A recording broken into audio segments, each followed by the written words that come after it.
नेपाल इस समय जल रहा है। नेपाल का सुप्रीम कोर्ट जल रहा है, नेपाल का संसद जल रहा है, नेपाल का राष्ट्रपति भवन जल रहा है, नेपाल के प्रधानमंत्री का घर जल रहा है, मंत्रियों का घर जल रहा है, जजों का घर जल रहा है। इस समय पूरे नेपाल में अफरा तफरी मची हुई है। भारत के बॉर्डर पे कुल 7 देश है, 7 में से नेपाल ये 5वां देश है जहां पिछले 5 साल में ये घटना हुई है। 2021 में अफगानिस्तान में ऐसी घटना हुई, तालिबान ने वहां पे शासन ले लिया, अपना शासन करने लग गया। 2022 में श्रीलंका में ऐसे तख्तापलट हुआ। 2023 में ऐसे ही पाकिस्तान में हुआ था।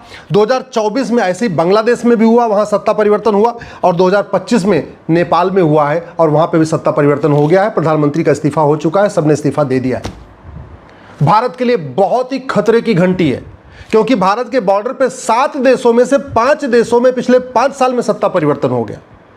और भारत के लिए खतरे की घंटी इसलिए है कि नेपाल से ज़्यादा अलगाववादी भारत में है, नेपाल से ज़्यादा माओवादी भारत में है, नेपाल से ज़्यादा नक्सली भारत में है, नेपाल से ज़्यादा एनजीओ भारत में है, नेपाल से ज़्यादा वामपंथी भारत में है, नेपाल ज़्यादा विदेशी फंडिंग भारत में होती है, नेपाल से ज़्यादा जमाती भारत में है, नेपाल से ज़्यादा घुसपैठिए भारत में है, नेपाल से ज़्यादा जासूस भारत में है, नेपाल से ज़्यादा गद्दार भारत में है, नेपाल से ज़्यादा भ्रष्ट पार्षद और प्रधान भारत में है, नेपाल से ज़्यादा भ्रष्ट सांसद और विधायक भारत में है, नेपाल से ज़्यादा कन्वर्टेड हिंदू भारत में है, नेपाल से ज़्यादा काला धन भारत में है, नेपाल से ज़्यादा हवालाबाजी भारत में है, नेपाल से ज़्यादा बेनामी लेन देन भारत में होता है, और नेपाल से ज़्यादा मिशनरियाँ भारत में है, नेपाल से ज़्यादा जिहादी संगठन भारत में है, और दुनिया में सबसे ज़्यादा फॉरेन फंडिंग भारत में हो रही है। वो इस कानून के अंतर्गत हो रही है जो 2010 में कांग्रेस ने बनाया था। इसका नाम है foreign contribution regulation act, FCRA।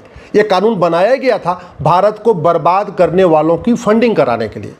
हालांकि सरकार ने कई एनजीओ के लाइसेंस रद्द किए हैं, लेकिन अभी कोई ज़्यादा फर्क नहीं पड़ा है। अभी भी लाखों की संख्या में एनजीओ ऐसे हैं जो विदेशों से पैसा ले रहे हैं, जो चीन से फंडिंग ले रहे हैं, वो चीन के एजेंडे को भारत में बढ़ा रहे हैं, जो अमेरिका से फंडिंग ले रहे हैं, वो अमेरिका के एजेंडे को भारत बढ़ा रहे हैं, जो एनजीओ अरब, दुबई, खाड़ी देशों से फंडिंग ले रहे हैं, वो खाड़ी देशों के समर्थन में काम कर रहे हैं। अल्टीमेटली जिन देशों से पैसा मिलता है एनजीओ को, वो उनके लिए ही काम करते हैं, वो भारत के लिए कभी काम कर ही नहीं सकते। इसलिए मैं कहता हूं, भारत को सुरक्षित बनाना तो सबसे पहले इस 2010 में कांग्रेस के द्वारा बनाए गए FCRA कानून को तत्काल खत्म कर देना चाहिए। ये हमारे लिए बहुत बड़े खतरे की बात है। नेपाल जो चल रहा है उससे हमें ये भी समझना पड़ेगा कि भारत के बॉर्डर की सिचुएशन क्या है। भारत का लैंड बॉर्डर टोटल 15,000 किलोमीटर का है। लगभग जो समुद्र का बॉर्डर है वो 11,000 किलोमीटर का है।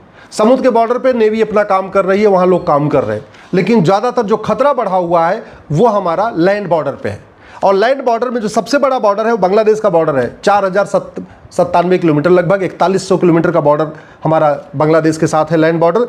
चीन के साथ लगभग